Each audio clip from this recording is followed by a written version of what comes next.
Good morning, guys. I'm Sonia from Adventure Africa, and today we're at Atlantis Dunes and we're testing the new Renault Duster. It's being launched this week.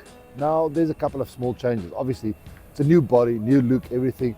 But all of a sudden, gone is the diesel. We've only got a 1.2 mild hybrid system in the four-wheel drive, and it is a manual, so you can only get the four-wheel drive in the manual. There's also a 1.3 turbo, but we're looking at the four-wheel drive today. It's got 90.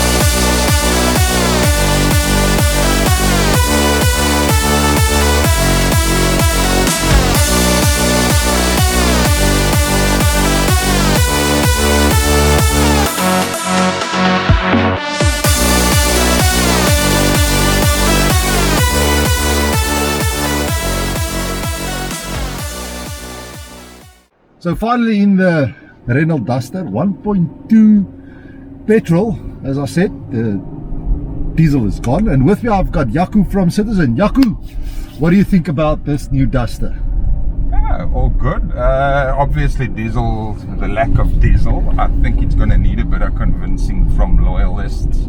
I think that diesel engine, especially for the fuel economy, has got a massive reputation in South Africa. But I mean, they will, just like Renault is on record for saying, they need to move with the times. It's out of the South Africans' control whether they have the privy to the diesel or not, which they're not. It doesn't exist anymore, so they'll just have to convince people. What we're doing at the moment is having some fun in the sand dunes of Atlantis, and as far as off-road capabilities goes, it's fantastic. It's a very fun vehicle. You having fun here in the dunes now? You just want to keep on driving here? Yeah, I don't have this in Joburg. Nice and slow there, Rico. Nice and slow. Keep the wheel straight. Keep the wheel straight. Okay, we've got a bit of More a to your left. downhill here now. So the new Duster has got decent approach angle, it's got a decent departure angle. The 4x4 of the all four-wheel drive. So let's make one long line to the left of the vehicle that's already parked. So the four-wheel drive actually got 217 millimeters of ground clearance, which is quite a lot for a little compact SUV. And so far, That red vehicle, I'm coming towards you. the four-wheel drive system is looking good. So Yaku, what do you think about the interior?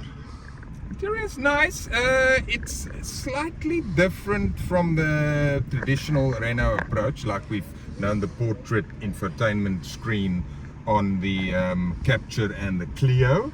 But there are little Renault touches, like the center locking here and the typical radio controls behind the steering wheel, and then other little nice, like this X motif that matches the headlights, which is obviously all from the Dacia brand, which works very well.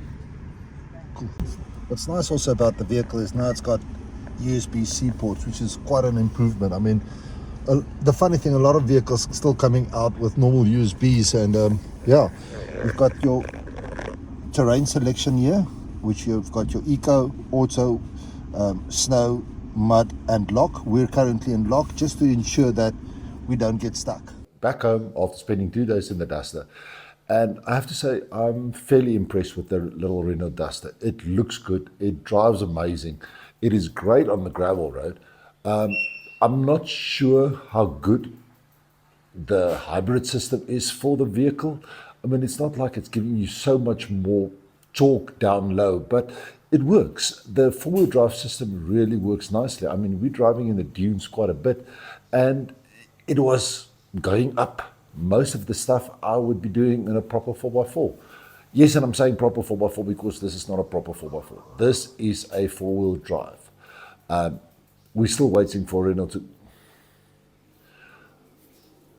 This four-wheel drive system works on a traction control system. So there's no transfer case or diff locks or anything like that that will help you. But it works in the dunes. We deflated the tires to 0.8 bar, and that was enough for us to get over most of the stuff. Yes, a lot of the guys were getting stuck, but that was plain and simple because they were not keeping the momentum, they're not checking the lines, and basically a little bit inexperienced. So the dimensions of the new Dusters is slightly a little bit bigger than the previous one. You've got an approach angle now of 31 degrees and a departure angle of 36 degrees. You've also got a ground clearance of 260 millimeters, and for the four-wheel drive, that is ample. It should get you through most of the stuff if you need to go off-road. Obviously, this is not a 4x4. There's no transfer case. There's no diff lock. So yes, you cannot really take this vehicle off-road. The interior looks really good. It feels a little bit plastic though because it's really hard, but everything that you need is there. There's a decent infotainment system. At least you've got 2 USB-C ports and everything works well. Obviously, with this type of vehicle, if you're going to get stuff like adaptive cruise control, lane keep assist, it's going to skyrocket in the price. At least you've got proper ISOFIX points for your kits in the back, and also the Duster comes out with 6 airbags, so which is pretty good for this size vehicle. So would I buy this vehicle? I doubt it, but I did mention it to my daughter and I told her, listen, this would be quite good for her as she works quite a bit on farms and there's kind of a bit of mud terrains every now and then. So she will be able to get to work and back. This vehicle, I'm not sure if the fact that it's not a diesel anymore is going to affect the four-wheel drive buyers because it's still a very good four-wheel drive vehicle.